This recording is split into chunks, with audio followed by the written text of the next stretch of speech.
And good afternoon, everybody. Welcome in to another edition of the Hockey Night on Board Flyers pregame show. Today, the Philadelphia Flyers take on the Seattle Kraken as they meet up for the second and final time this season here at Wells Fargo Center in South Philadelphia. A pleasant good afternoon, everybody. I'm your host, James Scorza, with you for the next 15 minutes or so. As for the Flyers, the big story on Friday on the trade deadline, they were sellers on the trade deadline on this night, and they were trying to do whatever they can to get back on track, what they need to do for the upcoming futures ahead. Obviously, see some key players go, and also another couple players here and there going in the process. But the good news about it, too, is that it's all in positive that Danny Briere was talking about that they were looking forward to in the near future to see what they have in store for this next couple months, and also not for the next couple months, for the next couple months in the draft and also in future references ahead. But usually we'll talk about the recap of the previous game for this Flyers Jets game. But the good thing about it too, we'll just dive right into the trade deadline that happened yesterday on Friday afternoon. So the big stories on this day that the Flyers, like I mentioned, were sellers in the trade deadline. They would trade away Scott Laughton away to Toronto in exchange for Nikita Grambikin, and also Andrei Kuzmenko goes to the Los Angeles Kings in exchange for maybe a first round or third round pick of either this year or next year's draft. And also Eric Johnson going back to the Avalanche in an exchange for Giovanni Smith.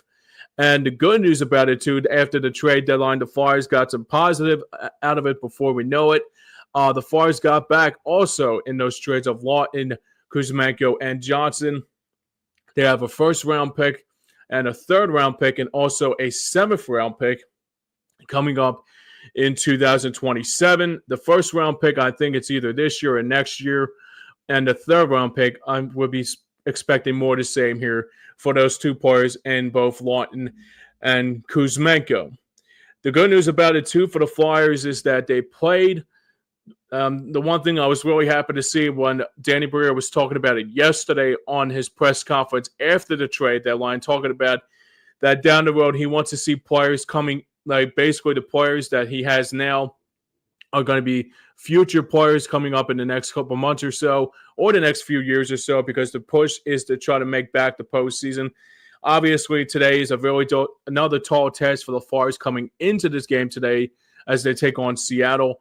The one thing I would say, though, too, is that especially if you want to become a more trade deadline sellers, they did a good job yesterday. I would say not a fantastic job like Howie Roseman, but this is something that the Flyers have played very well with. I was really happy to hear that Danny Briere was talking about this, and I was thinking, okay, I mean, it was kind of shocking to see Scott Laughton go, but I guess the way the season has gone, I mean, he's played to the capability as he was, but he was supposed to be. I had a feeling he was going to be a piece that was going to be let go in this game.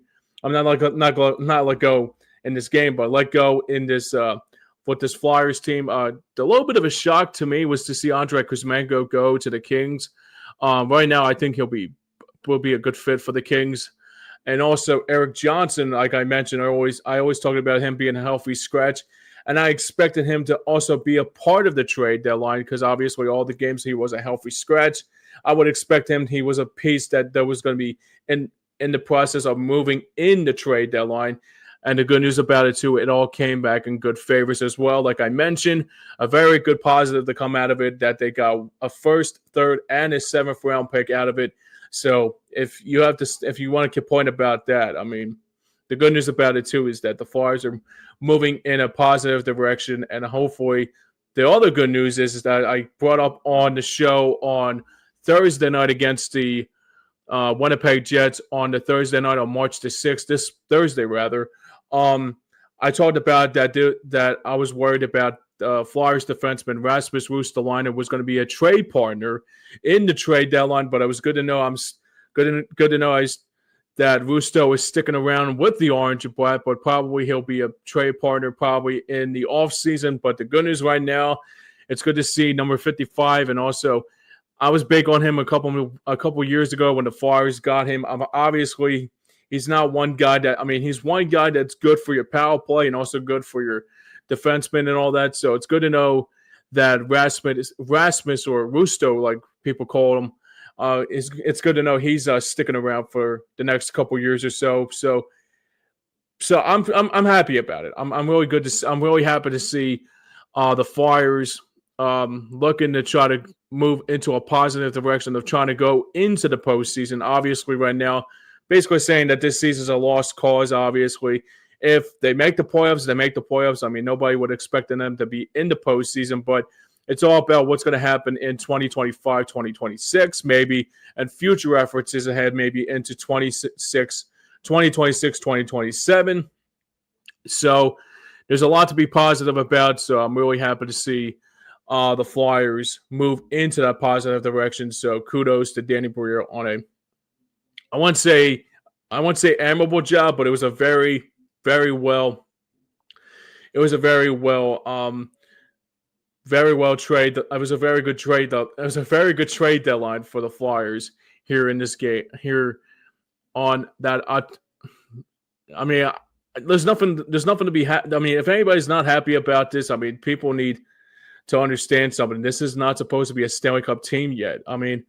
It's not as bad as the Sixers. Let's keep it real here. But I just gotta say it's good to know that the Flyers are moving in a positive direction. That's where I was trying to go at. I'm really just a little bit bittersweet about the Flyers are moving one step closer to try to go back into the postseason, and that's all that should really matter when the time calls for it.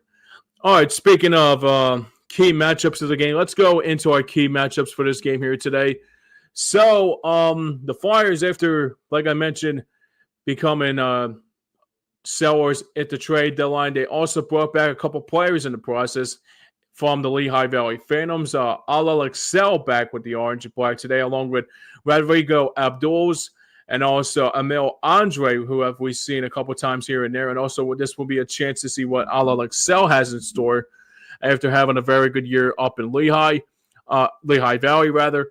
And the good news about it, too, is that now they'll probably play a lot more ice time depending on what the situation is. So Emil Andre can imagine he's coming in for Eric Johnson. Alel Excel will have more time on his hands either to take either Lawton or maybe Kuzmenko's spot. And to see what, like I said, Rodrigo Abduls has in store for this game, too. So it's just one of those things that I like to say that maybe these three players will finally know what they're capable of in this season, to see what they look like in the season. I know it's a couple weeks away, but maybe this will be an opportunity to see what they have in store. If they don't make the postseason this year, maybe like push until next year to see what they have in store for 2025 and 2026. But for the Kraken is concerned on this key matchups of this game, they were also sellers on this trade deadline on Friday afternoon. Actually gotten rid of a couple of their key players to Tampa Bay and Oliver Bjorkstrand and also Yanni Gourde to Tampa Bay. And I think they got a couple of players back in the process. Kind of shocking to see Bjorkstrand go. I know he was a very good player with Columbus. I didn't know he was playing for the Kraken, going to admit, until somebody told me about it. And also Yanni Gourde, who also won a couple Stanley Cups with the Tampa Bay Lightning going back to Tampa. So he's going to be familiar with a couple of the players like Victor Hedman, maybe obviously a couple of players in that I guess you could say that Stanley Cup run. The only difference is there's no Steven Stamkos on this team. So I can understand why, if they're moving one step closer to go to postseason, going into the postseason, this is something to look forward to. And also they got a real good team on their hands, and we will see the Lightning coming up in the next couple of days or so. So I think it's either Thursday or Saturday. The Lightning will be coming to Philadelphia as they meet up once again for, I think it's the second time or the third time this season, if I'm not mistaken. I'll probably let you guys know about. Definitely let you guys know about that when that time calls for it. But like I said, like the sellers, the two teams that were sellers at the NHL trade deadline this Friday, rather, or not this Friday, yesterday, rather. It was like I said, it was the Flyers and the Kraken trade. There were sellers in the trade on Friday afternoon. All right, let's get into our who's trending up and who's trending down topic for this game. Well, I mean, this is something I haven't done a lot as of lately with the who's trending up and who's trending down topics, because it feels like I would like to see Travis Konechny get back into a trending up. See him try to start trending up a little bit. Obviously, ever since he was in that Four Nations face-off, rather, looks to me he's been pretty silent. I think the one thing I was really kind of weird to see that he's not been playing to the capability like he once was at the beginning of the season. So I don't know if he is suffering an injury or maybe he's just. I mean, sometimes players go into slumps. I mean, we all know what happened with, let alone some players that were big star players going into slumps. So I can understand how it happens. So hoping that was more the same, and I really hope more the same here today for the newcomers to see what they have in store, trending up in a positive direction too, along the way as well.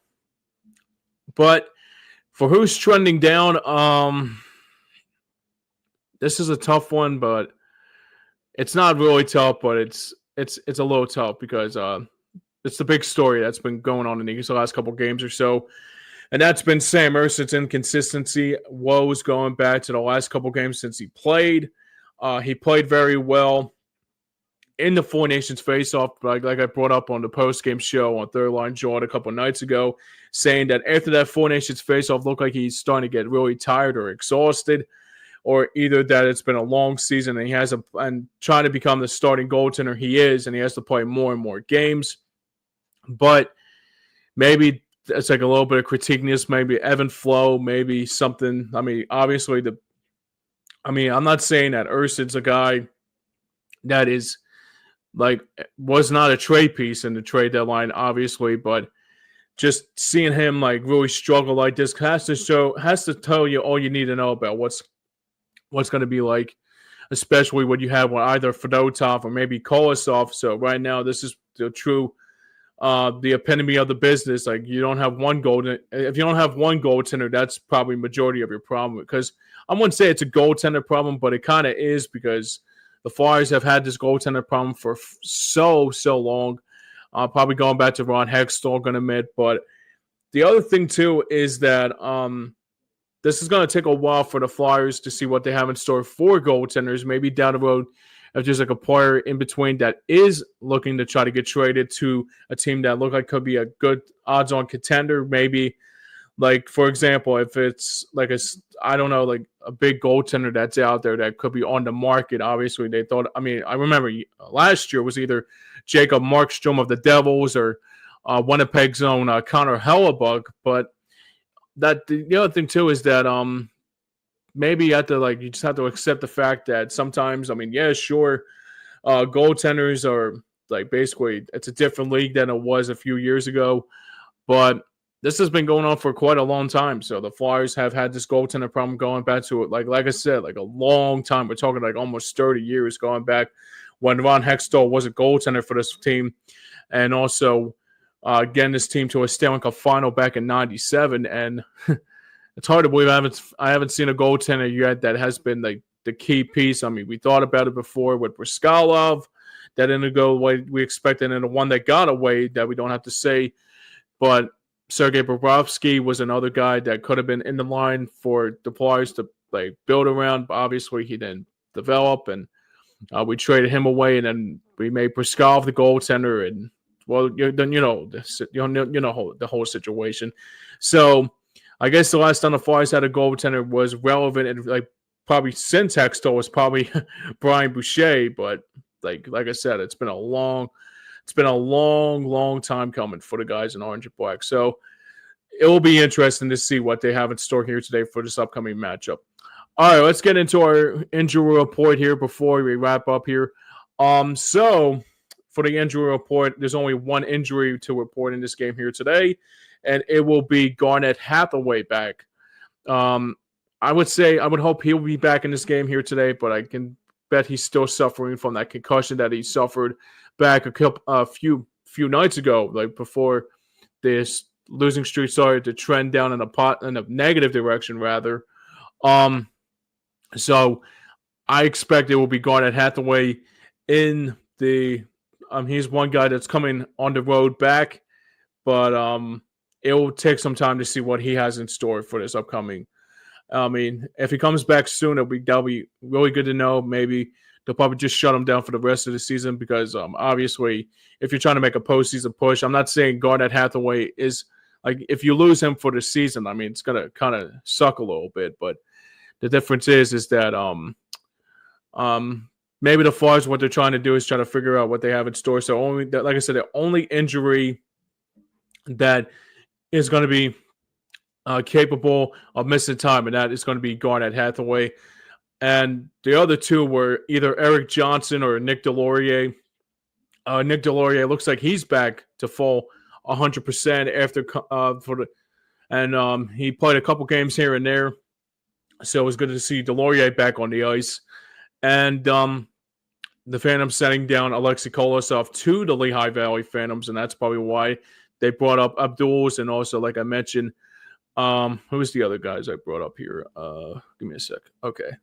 Lexell and Ala Lexell and Amel Andre. So, yeah. So, like I said, Kolosov back sent down to the Phantoms, and everybody included of that as well. And speaking of goaltender matchup, let's get into our starting goaltender matchup before we wrap up here as the Flyers take on the Kraken. Like I mentioned, it's a 12:30 puck drop here on Hardcore Sports Network. So I'm doing the pregame at 12 o'clock today, right after my show is over. So it's a busy schedule for me today, but let's get right into it. So in goal today for the Flyers, it depends on who it's going to be. Obviously, it will be either Sam Ersson or maybe Ivan Fedotov. But I would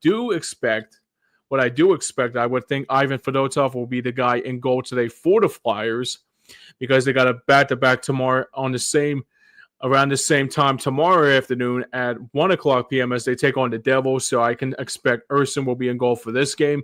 But if it is Sam Ersson, for heaven forbid, these two games back-to-back will be pretty if you put Sam Ersson in two of these games back-to-back, it's kind of telling you that Tortorella is trying to think that he really wants his guy to be the goaltender, and I guess he's really trying to push that envelope, if you know what I mean. But speaking of Ersson, his record this year is 18-11-4, and has a goals against average of 2.94. And for the Kraken today, it will be Joey Decord in goal today for Seattle, and he has I wouldn't say a similar record to Ersson, but he has also 20 plus wins this season. So his record this season is 21-17-3 this season, and has a goals against average of 2.70.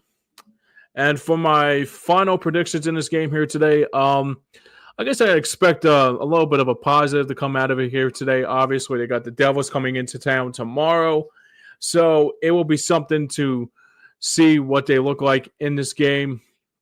But if you want to get off to a better positive to come out of it, maybe get off to a real good start here today. Try to get on their backs early and quickly, because I know Seattle's a team that can come back and bite you. They did that before with the Flyers and early on in the season, if I could remember.